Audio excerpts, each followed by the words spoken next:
نحمده ونصلي على رسوله الكريم اما بعد۔ حضرت حسن بصری رحمۃ اللہ علیہ کی ایک مریدنی تھی۔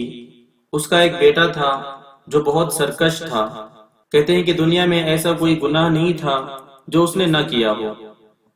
ایک دن وہ سخت بیمار ہو گیا، قریب الموت ہوا تو ماں کی گود میں سر رکھ کر کہنے لگا، ماں جب مجھے موت آئے تو اپنے پیر و مرشد سے میرا جنازہ پڑھانے کی سفارش کرنا۔ اگر وہ آئیں گے تو لوگ میرے جنازے کو کندھا دیں گے، ورنہ میں نے نیکی کا کوئی کام کیا ہی نہیں۔ جب طبیعت بگڑنے لگی تو ماں حضرت حسن رحمۃ اللہ علیہ کے پاس گئی کہ حضرت میرا بیٹا موت و حیات کی کشمکش میں ہے، اس نے آپ سے جنازہ پڑھانے کی سفارش کی ہے۔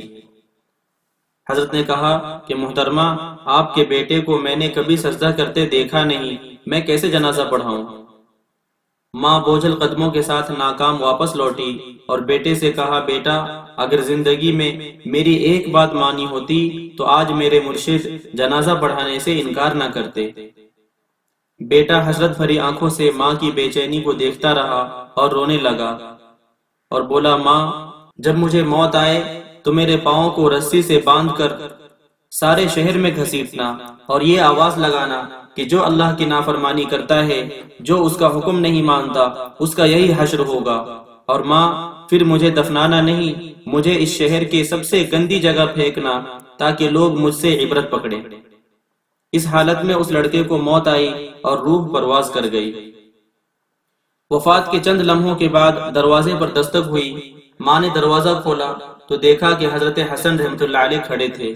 کہنے لگے، میں جنازہ پڑھانے آیا ہوں۔ ماں بولی، حضرت میرا بیٹا فوت ہو گیا، یہ صرف میں اور اللہ جانتا ہے، آپ کو کیسے پتا چلا؟ حضرت فرمانے لگے، جب آپ واپس آئیں تو میں قیلولہ کر رہا تھا، میری آنکھ لگی اور نیند میں آواز آئی کہ آپ نے اللہ کے ایک دوست کا جنازہ پڑھانے سے انکار کیسے کیا؟ اللہ اکبر۔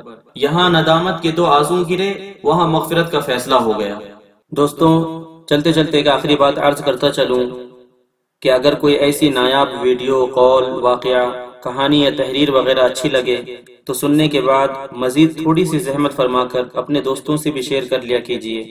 یقین کیجیے کہ اس میں آپ کا بمشکل ایک لمحہ صرف ہوگا، لیکن ہو سکتا ہے اس ایک لمحے کی اٹھائی ہوئی تکلیف سے آپ کی شیئر کردہ تحریر ہزاروں لوگوں کے لیے سبق آموز ثابت ہو۔